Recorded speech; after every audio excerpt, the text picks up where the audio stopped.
Dahil mahalaga po ang mga gagampanan natin o gagawin natin for this year 2024. Ang ating pong actually theme for this year, alam na po yung nalalapit nating March na 37th anniversary ay about Church in Action. At hahamuin po natin yun, may mga series po tayong pag-aaralan. Paano nga ba ang early church na naging action yung kanilang ginawa as a result of chapter 2 ng Book of Acts nung nag-preach po si Peter. At actually, masisimulan po natin for this month yung series about church in action, but specifically yung commitment to study God's Word. At kung titignan niyo po dyan sa ating slide, ay makikita niyo po yung 4 na Sundays na pag-uusapan po natin about be devoted today, yung isang topic natin. And then next Sunday ay ano ba yung naging ginagampanan ng salita ng Diyos sa atin as we continue to walk by faith. Ating pag-usapan din po yan. At ano nga ba yung naidudulot ng salita ng Diyos para tayo talaga'y mapalaya? Importante po rin yun. No? So si Kuya Allen po ang ating preacher sa third Sunday. And then itong last Sunday, at actually nga po this month is also the Bible month. Pero Bible Sunday sa last Sunday ng January about God's Word, the breath of new life. So yun po rin yung theme ng PBS as para yung ating Bible reading guide. Nasa chapter 6, 7 po na tayo ngayon. So chapter ng Genesis, particularly yung ating pong every day na 3 chapters a day. Sa Genesis 24 o 22 to 24 yung ating Bible reading for today. So before that, gusto ko pong tingnan natin yung ating text as we start. Sa chapter 2, verse 42 to 27, nakalagay dyan ay 42 to 47 regarding po sa ating kukuhaning text. Though yung verse 1 muna yung kukuhanin natin ay specific for today. And then the rest yung mga ibang pag-aaralan sa mga particular na chapter ng Bible. So sa NIV version, ito po yung nilalaman. They devoted themselves to the apostles' teaching and to fellowship, to the breaking of bread and to prayer. And everyone was filled with awe, and the many wonders and signs performed by the apostles. Verse 44, all the believers were together and had everything in common. In verse 45, they sold property and possessions to give anyone who had need. Verse 46, every day they continued to meet together in the temple courts.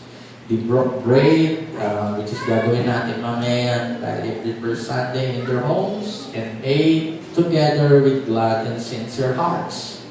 Verse 47, praising God and enjoying the favor of all the people, and the Lord added to their number daily those who were being saved. So, pagpalain po ng Panginoon ang kanyang salita. Actually, may 8 important aspects po dyan sa Church in Action na kinano rin po natin doon sa tinatakbo ng ating organization na na-share ni Pastor Miguel doon sa tinatawag nating discipleship process as far as yung gusto nating maganap. So, yung 8 important aspect na yon ay pasisimulan natin dito sa unang bahagi na yung paglalaan ng mga new believers at the time, yung pagdidevote nila sa apostles' teachings. So, specifically, yung mga statement of faith po yan, but ang pinakamahalagang bahagi naman yan, yung salita ng Diyos. Kung tatanungin ko po kayo ngayong umaga, sino muna po yung nakapag-start magbasa ng ating Bible reading guide? Pakitas nga po kamay. Yan, so konti pa rin. Konti pa rin, no? So, ang dami mo dyan na Bible reading guide, please, mamaya, pag-uwi niyo po, kung gusto niyong damihan, marami pa po tayo dyan dahil si Jonah kumuha ng, yung mga iba kasi didistribute din natin sa mga CTTP churches. So, mga 2,000 copies ata yung pinuha niya, pero baka madadagdagan pa yan dahil sa National Convention by May, baka mag-request yung mga ibang districts, so we'll be sharing also for them. Bakit po natin unang gawin ito? And every action na pwedeng mangyari sa ating church, I do believe na yung paglalaan ng panahon ng pag-alam sa Diyos at ang kanyang salita ay bahaging mahalaga para makagawa tayo ng mga bagay para sa Panginoon. Paano niyo po tinitingnan kapag pinag-usapan ang Biblia? So ang mga tao po, iba't iba yung konsepto nila, bakit binabasa nila ang salita ng Diyos sa pinag-aaralan. Pero I think may tatlong uri po na pwede nating tignan, pero sa tatlong uri na ito, na pagtingin ng tao sa Biblia, alin kaya dyan ang pinakamahalagang bahagi? Una, either ang mga tao ay tinitignan nila ang Biblia bilang isang legal documents. Dahil ang Biblia rin talaga naman ay marami pong mga batas ang Diyos. Kapag binasa nila lalo, even doon sa pagtinignan niyo po yung Exodus, lalo na yung chapter 20, dahil dyan pumasok po yung 10 Commandments, at lahat pa, mga Levitical laws, mga dietary laws, pag pinag-usapan ng pagkain, parang tinitignan ng mga tao, pag binasa nila ang Biblia, parang mga nilalaman nito yung legal na mga dokumento at mga batas ng Diyos na dapat sundin, which is totoo naman po talaga. Dahil marami tayong makikita dyan na nilalaman ng mga pwedeng mabasa natin as we go along ay mga laws of the Lord. Kaya nga, by the next Saturday, titignan din natin yun lalo sa Psalms. Pero yung pangalawang bahagi na naman ay tinitignan nila ang Biblia bilang isang literature. Sinabi natin literature ay, sino ako dito nakabasa kay Noli Me Tangere, yung sulat po ni Jose Rizal. Kasaysayan ng ating panahon na kung saan ay sa karanasan ni Jose Rizal na isulat po niya yun para may ilathala yung patungkol sa, of course, kalalagayan ng ating bansang Pilipinas. Pero alam naman po natin, mayroon mga tinatawag din tayo yung mga literature about wisdom sa Biblia, like sa Proverbs, no? Yung Psalms. Pero mas higit pa ho doon, yung pinag-usapan natin yung kahalagahan ng literature, as we say. Pero siguro maganda rin tingnan natin na ang Biblia, para ma-excite tayo, ay siyang love letter ng Lord sa bawat isa sa atin. Sabi mo sa kadami ko, ang Biblia ay pwede rin maging isang love letter para sa atin. Uso pa po yung panahon na nagsusulatan, di po ba, kapag umiirog o kaya umiibig, tumitibok ang puso. Medyo ngayon naging high-tech na dahil may Instagram, may Facebook, may Messenger, may Twitter, na ibabataan yung mga nilalaman na gustong ibahagi ng either yung iniiro. Pero sa tingin naman natin ay bakit love letter? Pag tinignan natin siya na love letter, excited tayo pwedeng hindi lang siguro basahin, kundi alamin kung ano yung nilalaman ng mensahe ng love letter na yan. So dito sa tatlo na ito, alin kaya ang sa tingin nyo ang mahalagang bahagi? Do importante yung tatlo, pero kapag tingnan nyo kasing batas, sa tingin nyo, mahirap, di ba? Mahirap sundin. Dahil either one pa lamang doon sa 10 Commandments, di mo nagawa tulad sinasabi, hindi mo na baliwala na lang lahat yung siyam. Dahil nga yung tao ay, yung kakayanan para sumunod sa mga batas ng Diyos, ay may tinatawag nating limitations. Pero kung ito'y isang love letter, sigurado naman, excited tayong basahin po siya. Yan, tanong natin ngayon, binabasa mo na ba yung love letter ni Lord para sa iyo? Paano mo malalaman yung pag-ibig ng Diyos na individually, pwedeng pangkalahatan, but most especially individually, ay malalaman natin. Ibig sabihin na kailangan natin yung basahin at talagang aralin. Doon po sa text na ating nabasa kanina, isang umpisang paglago ng church na paano nga po ma-maintain yung growth ng mga mananampalataya after the preaching of Peter. Isa sa mga ginawa po nila sa church is everyone that devoted the time not only to hear the preaching of Peter and study the tinatawag nating apostles' teaching. Doon, pag sinabi natin kasing apostles' teaching, hindi lamang po dapat yung mga tinatawag nating mga important na statement of faith yung pinaniniwalaan ng early church. Kasi po, titingnan din natin mamaya, sa kanilang patuloy na paglago, pagdating sa chapter 17, ay yung mga Berean church na naging Kristiyano sila, at mayroong binanggit si Pablo doon, mamaya tignan din po natin yun, at tumutukoy dito sa pagdidibo. Sa ngayon, saan nyo ginugugol yung time nyo para talagang paglaanan nyo ng panahon, ng effort, even minsan na ginagastusan?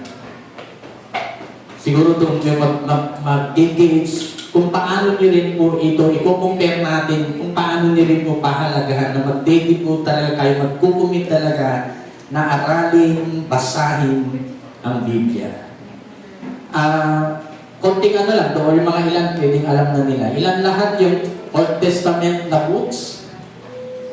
Para konting ano lang po yan, yung mga ilan di nakakaalam, ilan lahat po yan, nilalaman ng Old Testament lang muna.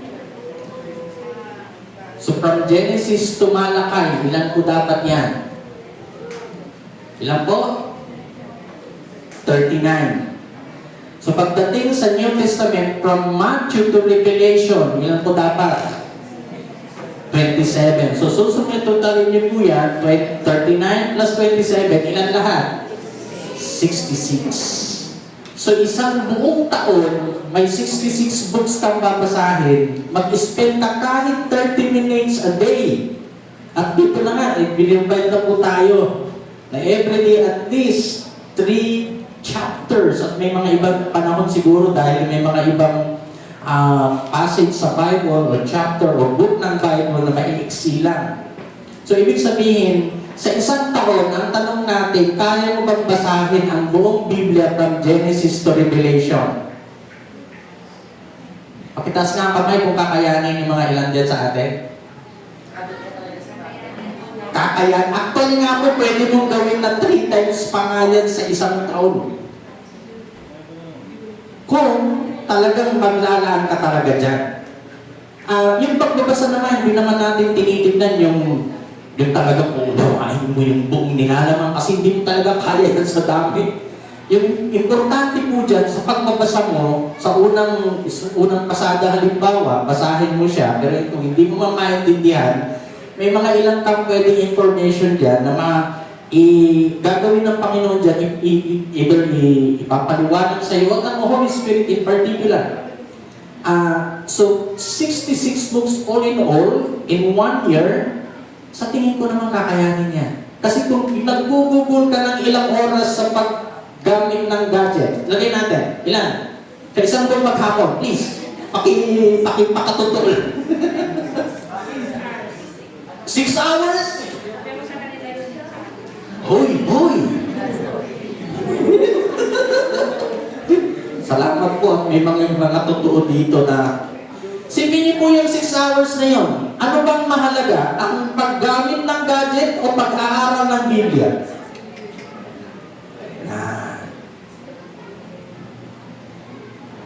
Na ibig sabihin lang, kung saan ka nagbibigay ng panahon, nagde-devote ng time, doon yung gusto mong malaman. O kaya'y ma-inform. Pero I do believe na mas higit po ang salita ng Diyos na paglalaanan natin dahil dyan nanggagaling ang ano? Ang mga bagay na accurate patungkol sa Diyos. Yung knowledge about God.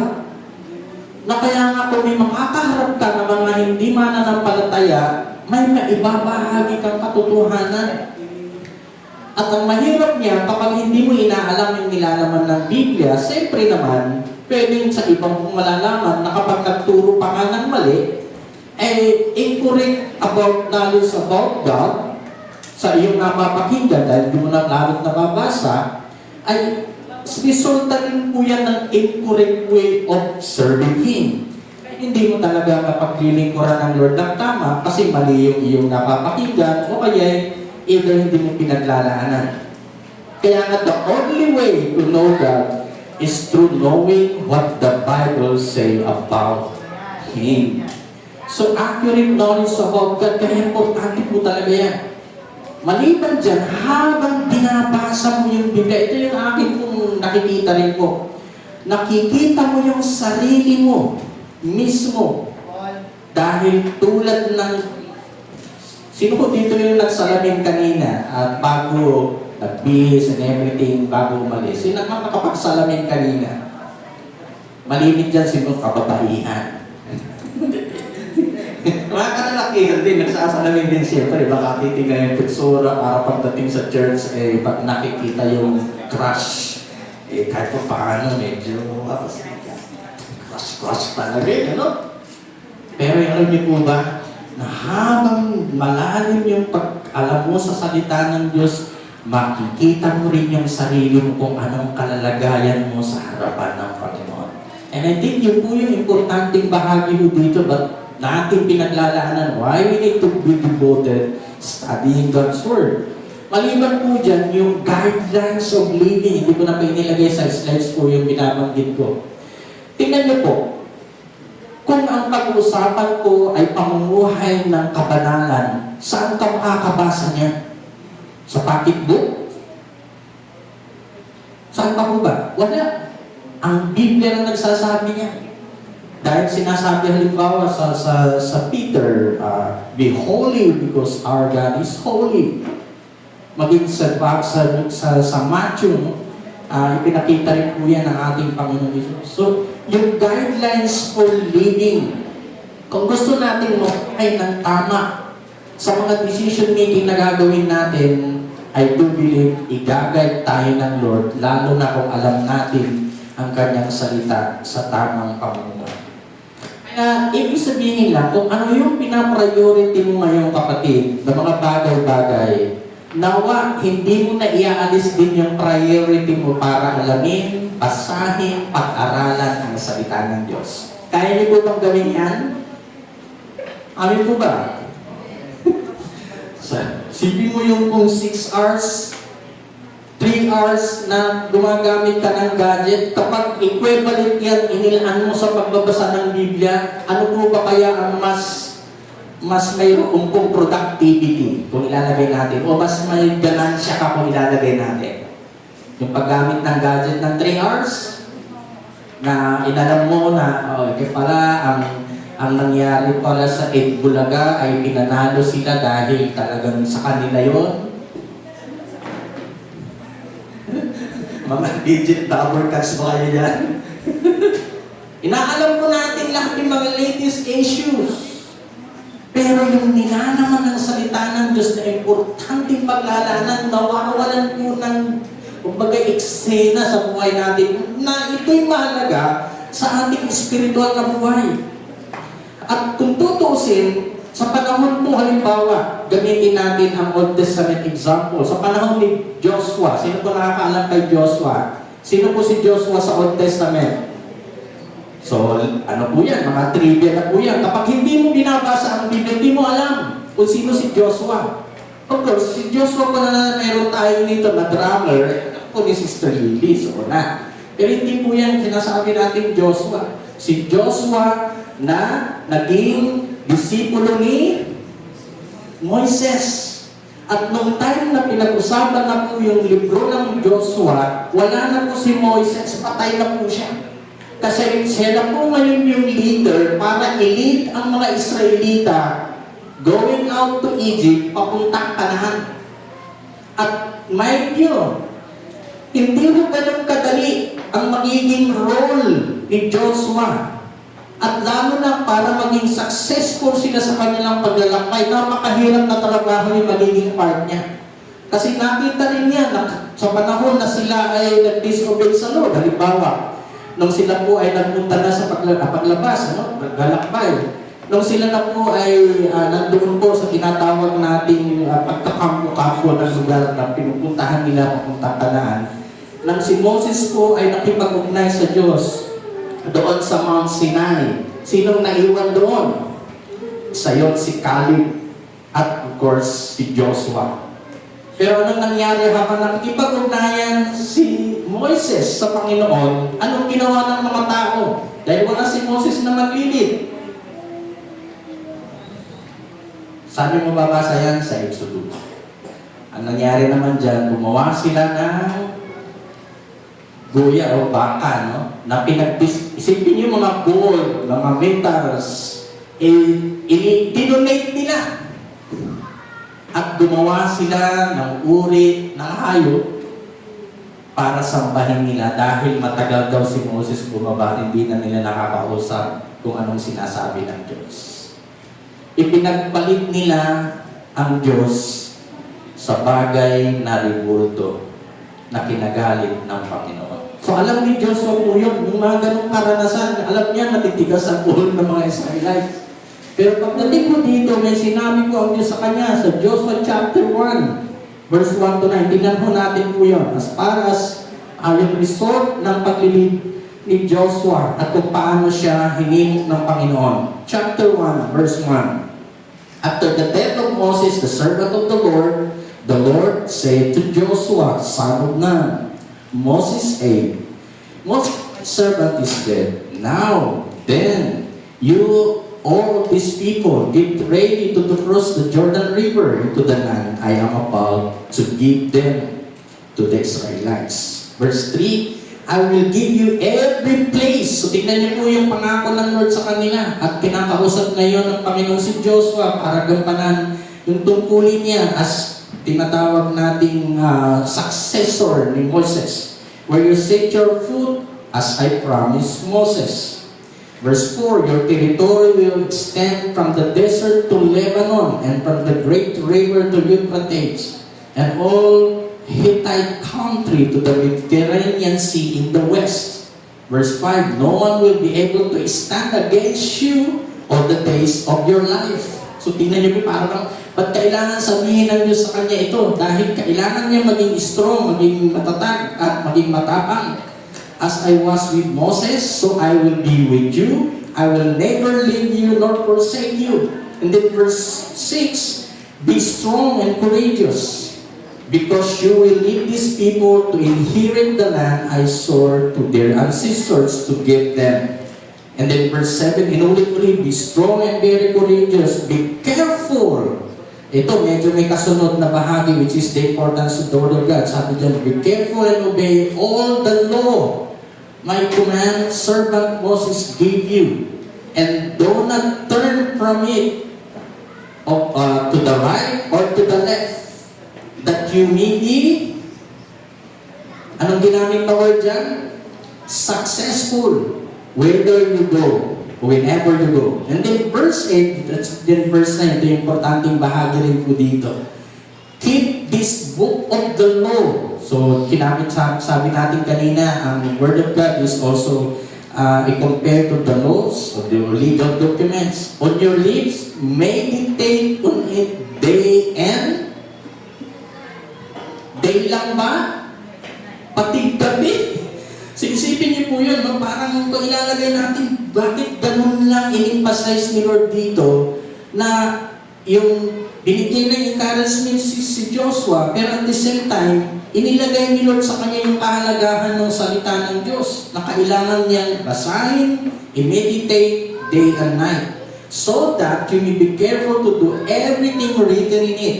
Then, you will be prosperous and successful. And then verse 9, have I commanded you, be strong and courageous, and do not be afraid. And do not be discouraged, for the Lord your God will be with you wherever you go. So sabi natin, it is also guidelines para tayo bigyan ng direksyon ng Diyos. Dito si Joshua ay sinasabihan ng Panginoon, huwag kang matakot. Kasi kung paano ko sinamahan ang lingkod kong si Moses, ganoon din, sasamahan kita. But at the same time, huwag mo rin kalimutan at dapat paglaanan mo. Pag sinabi natin, keep, ito ibig sabihin talagang pag-iingatan mo at paglalaanan mo talaga ng panahon. At yun ang sinabi ng Panginoon kay Joshua na dapat din niyang gawin. So, ibig sabihin, yung pagiging successful na magiging makakarating sila doon sa Kanaan, ay it is because of the Word of God na hindi dapat sila mag-turn to the left or turn to the right, but straightforward to obey and to study the Word of the Lord. So ano yung makikita natin bahagi dito kung lalagay natin yung panahon ni Joshua? So importante makita natin na yung commitment para talagang maglaan ng time ay kailangan po natin gawin po yan, like the time na ginamit din po ng Panginoon si Joshua. And then pagdating po ng mga sinasabi natin mga exile sa mga Babylonian Empire, sa Ezra chapter 7 verse 10, kung titignan nyo rin po dyan, for Ezra had devoted himself to study and observance of the law of the Lord and to teaching its decrees and laws in Israel. So kahit na yung paglipas ng after the time of Joshua, ito naman panahon na po ng maraming karanasan ng mga Israelites, at this point of time may naging sabihin challenge sa kanila. Pero itong si Ezra na contemporary ni Nehemiah ay talagang pinaglaanan niya ang pag-aaral ng salita ng Diyos at pagsunod sa salita ng Panginoon. Pero hindi nagtatapos po dyan. He also teach the Word of God. So yun po yung malino na makikita ho natin dito sa panahon ng Old Testament. How about Nehemiah? Ito po yung mga exiles. At itong sinabi nating Nehemiah, panahon po yan ang tinatawag nating reconstruction of the wall of Jerusalem. At tinatawag din nating panahon na may nangyayaring either we could say revival, sapagkat sila nakabalik sa kanilang sariling bayan, pero dahil sa matagal silang nabihag doon sa Babylon, ay nawala na ho sa kanila yung gana para mapakinggan yung salita ng Diyos habang doon sila sa Babylon. Kaya nga, naayos na po yung wall of Jerusalem. Ito na yung panahon na nagkaroon ng tinatawag nating paghingi ng mga tao patungkol sa Word of God. Sa chapter 8, halimbawa, kung babasahin natin yung Nehemiah, hindi ko na inilagay yung mga verses po dyan. At particularly, nag-request yung mga tao para basahin ni Ezra yung tinatawag nating salita ng Diyos sa kapulungan. Nakasama doon ang mga matatanda, mga bata, at all peoples come together to hear the reading of the word of the law, o yung the law of God, kasi yun ang gamit na word na ginagamit nila as they speak about the scriptures. So, requesting to read the word of the Lord. Second, pwede makita rin po natin dyan sa chapter 8, lalo na po yung verse 8 to 13 ng chapter 8 ng Nehemiah, ay maliban sa pagbabasa nung binasa yung law of the Lord, ay alam o kaya in-explain yung nilalaman po noon sa mga tao na sila'y nakakaunawa na kahit mga bata ay in-explain sa kanila. Para titignan niyo po ay ang tao sa mga panahon na yan ay marami po. Wala pong mga ganitong microphone na ginagamit po para mapakinggan ng lahat. Pero bakit na-i-explain sa kanila? Kasi may mga tao rin na habang naibasa po yung salita ng Diyos, ay inuunti-unti yung mga ibang tao ay ini-explain sa kanila anong ibig sabihin mo. Maliban po dyan ay yung kanilang tinatawag na attitude habang nakikinig sa salita ng Diyos na binabasa, yung attentively listen to God's Word sa verse 9. Kung titingnan niyo po yan, kung may hawak kayong Bible, ay titingnan niyo po, hindi ko na ilagay kasi yung mga verses. And then lastly, ito ang maganda, naibasa sa kanila, na-explain sa kanila, meron silang sincere heart dahil attentive sila sa pakikinig ng salita ng Diyos. Ang resulta po niyan ay sila'y nag-decide para sundin ang command ng Panginoon. Lalo na kung tingnan niyo po yung verse 1 at lalo chapter 9, kasunod po yan ng Nehemiah. After chapter 8, chapter 9, makikita niyo po doon yung mga tao ay nag-decide po sila to obey and decided to really follow what the Bible is telling them in the time. So, tingnan niyo po yung mga konsepto nito. Kaya nga ibig sabihin, Habang inaaral mo ang salita ng Diyos, pinagbubulay-bulayan mo yan, binabasa mo siya, hindi lang mahalaga na na-inform ka. Importante rin na intindihan mo siya para may magamit ka upang ikaw ay makapamuhay ayon sa kanyang salita.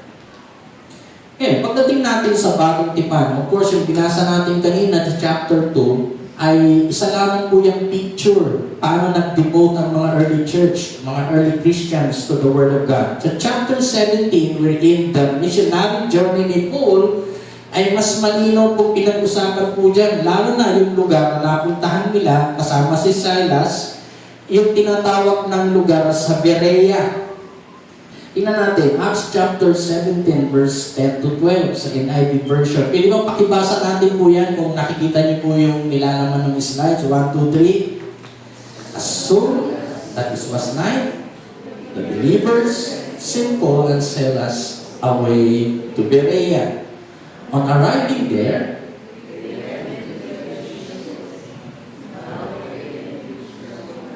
parang hindi pa kumain.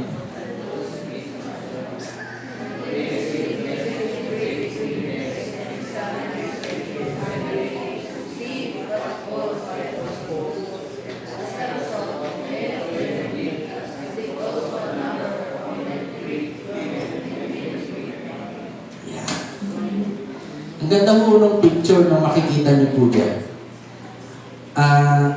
Sa Berea po, ikinumpare of course ni Lucas habang sinusulat po niya itong Book of Acts.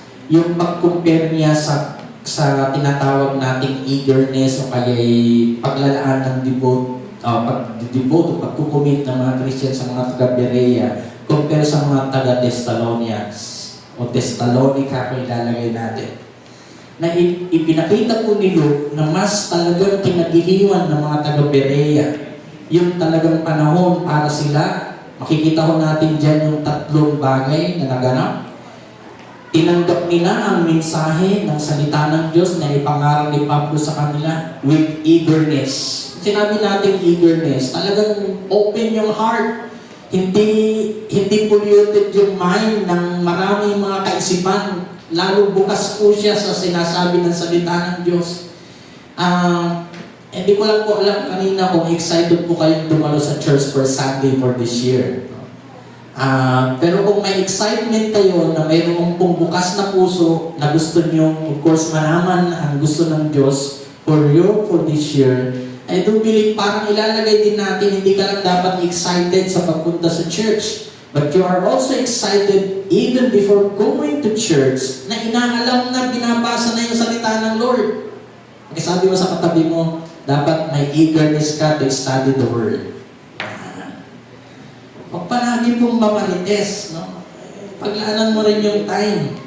Sana kung yung marites mo ay may alam ka ng salita ng Diyos, isi-share mo yung salita ng Panginoon. So, tinanggap talaga nila with eagerness ang binanggit po dyan. Pangalawa, sa mga pangangaral ni Pablo, hindi lang sila nasisiyahang makinig na with eagerness at tinatanggap. Pag-uwi nila sa bahay, alam niyo ba kanilang ginagawa? Malinaw ko binanggit po dyan. Ginamit po dyan yung word na examine the scriptures every day to see if what Paul said was true. Parang ganito po yan. Pag-uwi niyo po mamaya, ano kaya magiging result sa napakinggan yung mensahe? Yung mga ilan sa inyo, pwedeng, parang wala namang nangyari dahil masyadong yung iniisip habang nakikinig ay ano ko yung mangyayari nga maya, kakainin, o mga pinoproblema pa sa mga personal na buhay. Pero I do believe this Christian in Berea, dahil may eagerness still sila to receive the Word of God, hindi lang kung nagtatapos doon, pag-uwi nga nila sa kanilang kanya-kanyang tahanan, talagang binubusisi pa nila kung tama ba yung sinabi ni Pablo, totoo ba kaya yung sinasabi ni Pablo. Actually, kung pag mayroon kang ganyang uri ng attitude sa tinatawag natin yung Christian life, ibig sabihin, hindi ka lang growing in the Lord, but you also want to know the truth about God at kung ano yung mga bagay pang dapat mong alamin. na makatulong sa iyo sa iyong pamumuhay. Kaya nga, ang result po dyan sa Book of Acts chapter 17, tingnan niyo po, many believe and save. Na kumilala sa Panginoon at sila'y talagang nagkaroon ng tinatawag na pagtanggap sa salita ng Diyos at kung sino si Kristo sa kanilang buhay. At maganda pong halimbawa po yan sa tingin natin na tulad tayo dapat ng mga Berean Christian.